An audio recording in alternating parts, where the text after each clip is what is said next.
AP Singh को ऐसा क्या लालच है, मेरी समझ में नहीं आई बात। एपी सिंह भारत की आंतरिक सुरक्षा से खिलवाड़ क्यों कर रहा है? आज पूरा भारत का बच्चा बच्चा पूछता है कि क्या कारण है।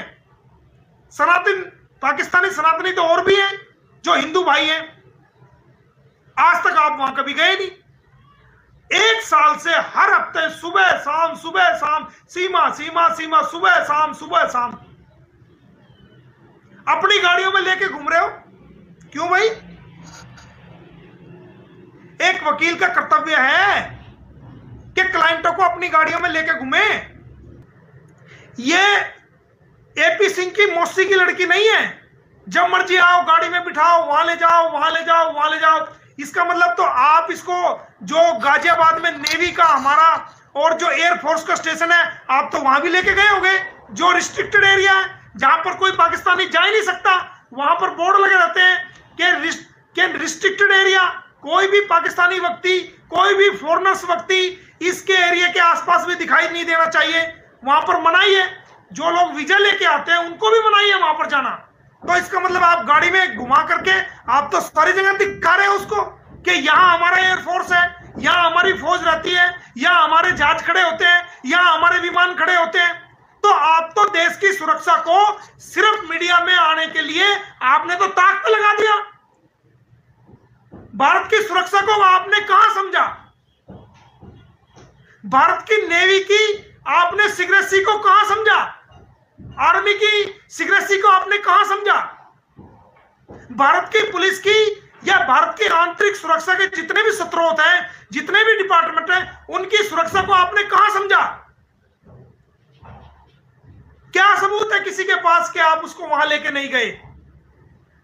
और इसने आपको बहकाया ना हो कि सर बाहर निकले वो, चलो मुझे वहां भी लेके चलो, जहां गाजियाबाद के अंदर, जहां पर उस एरिया के अंदर नेवी का या आर्मी का या एयरफोर्स का वहां पर स्टेशन है, एयरफोर्स स्टेशन है, वहां मुझे घुमा के लाओ। तो ये क्या कुछ नहीं देख रही होगी मेरे दोस्तों, मेरे भाइयों? पुलिस डिपार्टमेंट को क्या हो गया है? कहां तुम्हारी सोच चली गई है? कहां तुम्हारी समझ चली गई है? यह सारा काम मोमिन मलिक का है, आपको समझाना बताना कि भारत की सुरक्षा को खतरा है।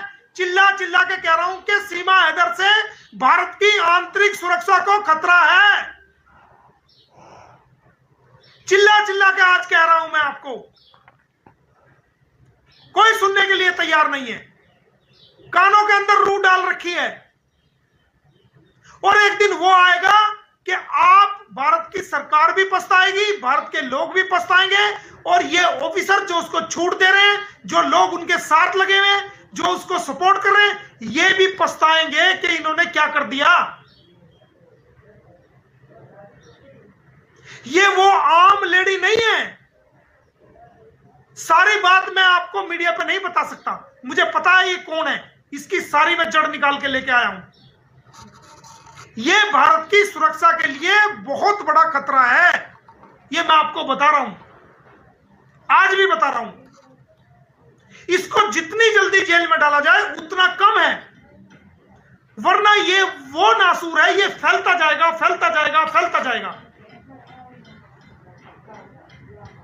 हमारी आपस में दुश्मनी हो सकती है, एक दूसरे के खिलाफ हो सकते हैं, एक दूसरे के खिलाफ हम हो सकते हैं, लेकिन जहां भारत की सुरक्षा का सवाल आएगा तो हम सब भारतीयों को, चाहे हमारे विचार अलग अलग हैं, एक होना पड़ेगा। भारत की सुरक्षा सर्वोपरि है, भारत की एकता और अखंडता सर्वोपरि है।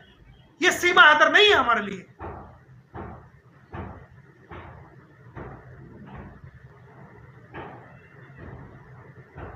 लेकिन मोमिन मलिक इतनी जल्दी भारत की सुरक्षा को खतरा नहीं होने देगा। खड़ा है, खड़ा है, खड़ा।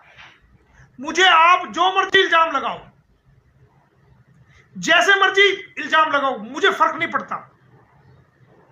मैं दुनिया का सबसे बुरा इंसान हूं, सबसे बुरा वकील हूं, सब ऐप मेरे अंदर है, गुंडा भी हूं, बदमाश भी हूं, एफआईआर भी है, मुकदमे भी है।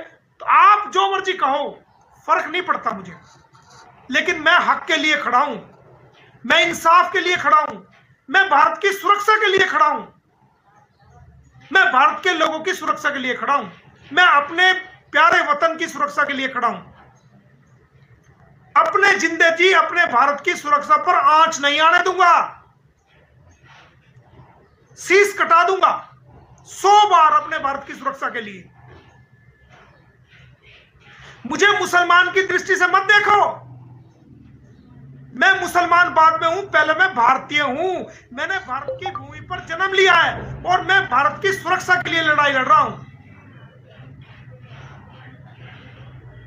और लड़ता रहूंगा जब तक आखिरी सांस है। अपनी मातृभूमि की रक्षा के लिए लड़ता रहूंगा। अगर इसके इरादे अच्छे होते तो भारत सरकार से ये परमिशन लेके भारत में आती, हम इसका फूल मालाओं से स्वागत करते। 1 साल रहती, 2 साल रहती, 10 साल रहती, पूरी जिंदगी रहती, कोई प्रॉब्लम नहीं थी। क्योंकि भारत सरकार हमेशा जांच पड़ताल करके उन लोगों को वीजा देती है जो कि भारत के लिए ठीक है, भारत के लिए खतरा नहीं है। आप वीजा लेके आते, नो प्रॉब्लम। और आप कहती हो मैंने अप्लाई किया वीजा, मुझे दिखा दो ना रिजेक्शन फॉर्म। हमारे भारतीय उच्चायोग जो इस्लामाबाद में है, आपने अगर वीजा वहां पर अप्लाई किया था तो उन्होंने रिजेक्शन फॉर्म तो होगा, उन्होंने डिनाई किया होगा, लिखित में डिनाई करते हैं। मुझे वो रिजेक्शन फॉर्म दिखा दे कि तूने भारत के लिए अप्लाई किया था।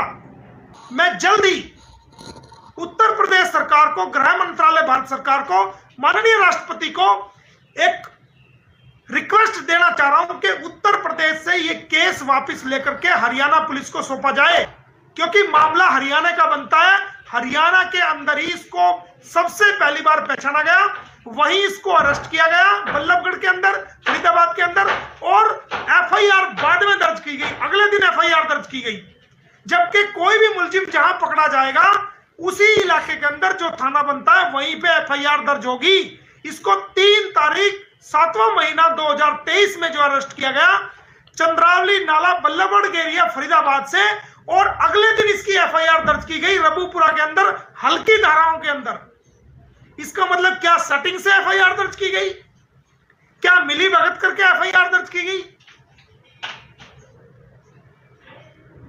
ये एफआईआर फरीदाबाद के अंदर क्यों दर्ज नहीं की गई? और जांच का हाल देख लो, क्या हाल है जांच का। 1 साल से ऊपर हो गया। ये हम भारतीयों को रात दिन गाली दे रही है, हमारी बहनों को गालियां दे रही है, हमारी बेटियों को गाली दे रही है, हमारे भारत के वकीलों को गालियां दे रही है, उनको नीचा दिखा रही है, सिगरेट डॉक्यूमेंट ला के ये दिखा रही है। कौन लोग शामिल है इनके साथ? पूछताछ क्यों नहीं की गई? करनी चाहिए थी।